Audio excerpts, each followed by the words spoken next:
আপনার কোনো টিম মেম্বারকে কি আপনি বাদ দিতে চান? যদি দিতে চান তার আগে ভিডিওটি একটু দেখতে পারেন। আজকে আমি চিটাগং যাচ্ছি।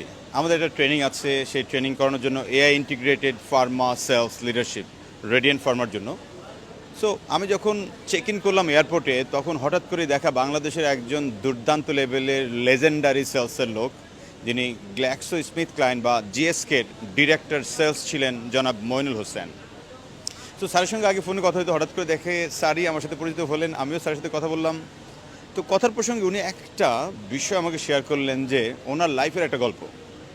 উনি যখন জিএসকেতে ডিরেক্টর সেলস ছিলেন, তখন উনি কোনো একটা মার্কেটে গিয়েছেন, একজন ম্যানেজার তাকে বলছে যে স্যার, আমার এই কলিগটা না পারে না, ওরে এইটা খারাপ, এইটা খারাপ, এইটা খারাপ, ওর এই সমস্যা, ওরে স্যার হয় বাদ দিয়ে দেন, নাহলে ট্রান্সফার করে দেন।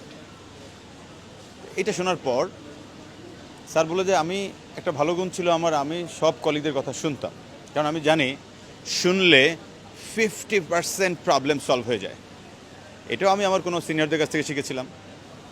তার মানে এই যে জায়গাটা উনি শুনলেন, শোনার পর বললেন যে থ্যাংক ইউ, আপনি তো বলেছেন তার অনেকগুলো প্রবলেম, এইবার তার কিছু না কিছু তো ভালো গুণ আছে নিশ্চয়ই।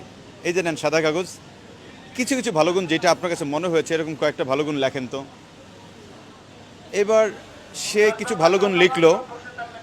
এই যে ভালো গুণ যে লিখেছেন, লেখার পর দেখা গেছে 7 থেকে 8টা ভালো গুণ তার মধ্যে ছিল।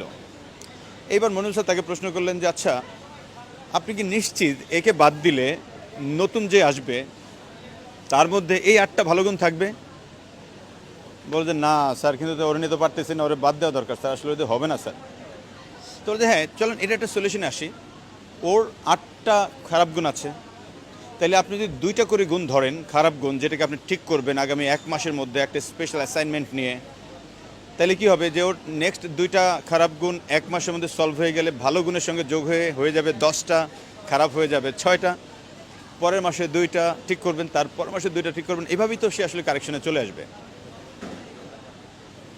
দেন যেই কথা সেই কাজ। সেই ছেলে যাকে বাদ দিতে চেয়েছিল, সেই ওই 1 বছর পারফর্ম করে সেরা অ্যাচিভার হয়ে ব্যাংকক ট্যুর করেছিল গ্ল্যাক্সোতে। তার মানে কি দাঁড়ায় যে আপনি একটা কলিগকে বাদ দেওয়ার আগে এরকম একটা এক্সারসাইজ করতে পারেন যে তার ভালো গুণ, খারাপ গুণ। যদি দেখেন যে হ্যাঁ খারাপ গুণের মাত্রা এতটাই বেশি, কোনোভাবেই কারেকশন মোডে নাই, ডেফিনেটলি আপনি তাকে বাদ দিতে পারেন, কিন্তু একটা এক্সারসাইজ করেই দেখতে পারেন যে আসলে কোন কাজটা আপনি করবেন, সিদ্ধান্ত আপনার। বাই দ্য ওয়ে, এখানে আরেকটা বড় লার্নিং, কলিগদের কথা মনোযোগ দিয়ে শুনলে 50% প্রবলেম সলভ হয়ে যায়। আমি বলি নাই, মইনুল স্যার বলেছেন, যিনি ডিরেক্টর সেলস গ্ল্যাক্সো স্মিথ ক্লাইনের। সো যে জায়গাটা আমরা ক্লোজিং করতে চাই, একটা মেসেজ দিতে চাই, সেটা হচ্ছে আপনার কলিগটাকে বাদ দেওয়ার আগে অফকোর্স আপনি এই অ্যানালাইসিসটা একটু করবেন, এবং বাই রিটেন, মুখে মুখে না। তাহলে দেখবেন যে আপনার অনেক জায়গায় ওপেন হচ্ছেন এবং আপনি আরও ভালো টিম মুভ করতে পারবেন। হ্যাঁ, যদি দেখেন খুবই খুবই দুষ্ট, দেরি না করে দ্রুতই অ্যাকশন নিয়ে ফেলবেন। থ্যাংক ইউ সো মাচ সবাইকে।